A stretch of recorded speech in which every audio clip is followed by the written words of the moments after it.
আমি অনেক লোককে বলতে দেখি যে আওয়ামী লীগ অপ্রাসঙ্গিক হয়ে যাবে, হ্যান হবে। এই যে হাসনাত আব্দুল্লাহ বলছেন, আওয়ামী লীগ একটা বিরাট দল, এরা কোন কোন মানে স্বপ্নের জগতে বাস করে।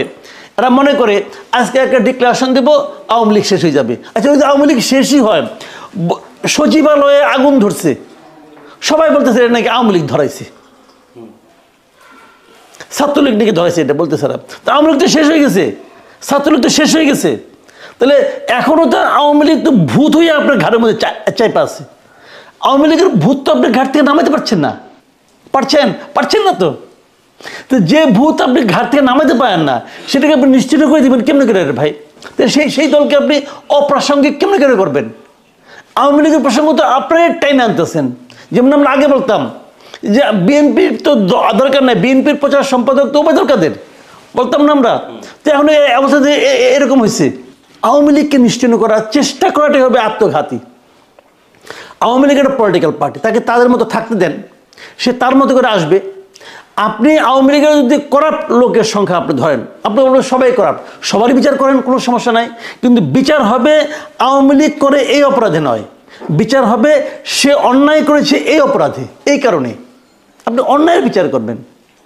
আওয়ামী লীগ করে তো অপরাধ হইতে পারে না। আপনি তাহলে আওয়ামী লীগ যদি অপরাধ করা হয়, তাহলে প্রত্যেকটা দলের আপনি নিয়ে আসেন, গঠনতন্ত্র নিয়ে আসেন, আমরা বিচার করে দেখি যে কোনটা গঠনতন্ত্র ভালো।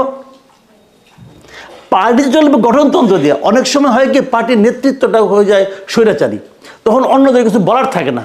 আমি মনে করি আওয়ামী লীগের সে অবস্থা হয়েছে। আমি আওয়ামী লীগের বহু লোককে দেখছি, বহু লোককে আমি চিনি, যারা নাকি শেখ হাসিনাকে পছন্দ করতো না, বলতো শেখ হাসিনা আওয়ামী লীগটাকে নষ্ট করে দিচ্ছে, তারা বলতো। তো সেই লোকগুলি তো আছে, সেই লোকগুলিকে আপনি শাস্তি দেবেন কেন? আপনি অনেক লোককে বলতে শুনবেন শেখ হাসিনার আওয়ামী লীগ পছন্দ করি না, বঙ্গবন্ধুর আওয়ামী লীগ পছন্দ করি। তো এই কথার কোনো মূল্য নাই। এখন যারা বলে বঙ্গবন্ধু অপ্রাসঙ্গিক, আওয়ামী লীগ অপ্রাসঙ্গিক, আমি ভাবি তারাই রিয়েলি আমাদের স্বাধীনতার বিরোধী ছিল। আপনি যত কিছুই বলেন, আজকাল দেখি মুক্তিযোদ্ধাকে ডিফেম করার একটা চেষ্টা থাকে। আপনি যত কিছুই বলেন, আজকাল থেকে 100 বছর পরে হলো, ইতিহাসটা অনেকটা পুকুরের মতো। এই যে নতুন পুকুর করলে পরে যেমন প্রথমে ঘোলা পানি থাকে, সেই পানিটা থিতাইতে যেমন কিছু সময় লাগে, ইতিহাস এরকম যে 100 বছর পরে যে আপনি বুঝবেন যে রিয়েল ইতিহাসটা কি।